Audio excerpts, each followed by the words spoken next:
السلام علیکم ورحمۃ اللہ وبرکاتہ۔ اللہم صلی علی سیدنا محمد وعلی آل سیدنا محمد بعدد کل داء و دواء و بعدد کل علت و شفاء۔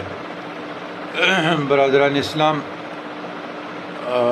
سوال کیا گیا کہ بزرگان دین کے ہاتھ پاؤں چھومنا جائز ہے یا ناجائز، بیان و توجہ۔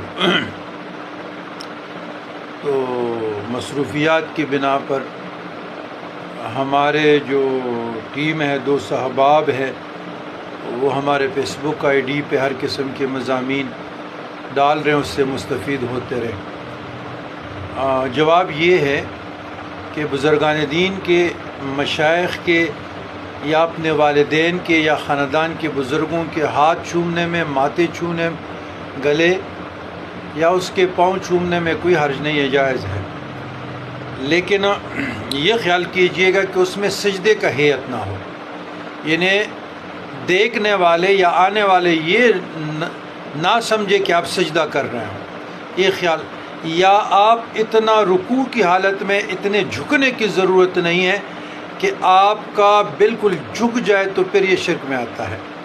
تو لہٰذا ہم نے اکابرین دیوبند کے فتاوی محمودیہ اور فتاوی بنوریہ اور دونوں کا مطالعہ کیا، تو اس میں بھی یہ بات لکھی ہے کہ بزرگان دین کے اقرباء اور مشائخ عظام کے ہاتھ پاؤں چھومنے میں، بوسہ دینے میں کوئی حرج نہیں ہے۔ اور حدیث میں بھی ہمیں احادیث سے بھی یہ نظیر ملتی ہے، اور بقایا اہل سنت الجماعت سنی حضرات تو اس کے قائل ہیں، تو اس میں اگر آپ کسی بھی فتاوی کا ذکر کریں وہ موجود ہیں۔ تو لہٰذا میں نے بہتر سمجھا کہ میں اکابرین عقائد اہل سنت کے فتاوی جات دیکھوں۔ اس میں دو معتبر فتاوی محمودیہ بہت معتبر فتاوی ہے، اور فتاوی بنوریہ وہ بھی بہت معتبر ہے۔ تو اس میں نے ابھی لفظ بلفظ پڑھا، ڈیٹیل سے پڑھا، تھوڑی دیر ہو گیا۔ تو دونوں فتاوی جات میں یہی لکھا ہے کہ اپنے مشائخ کا، بزرگان دین کا، اپنے خاندان کے بزرگوں کا آپ ہاتھ پاؤں چوم سکتے ہیں، لیکن زیادہ جھکنے کی ضرورت نہیں ہے، اور سجدے کی ہیئت نہیں بنانا۔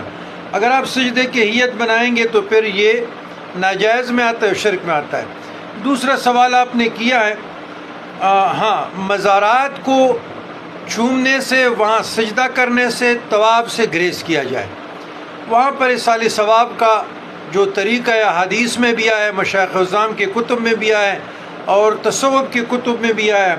تو وہ جو قبرستان جانے کی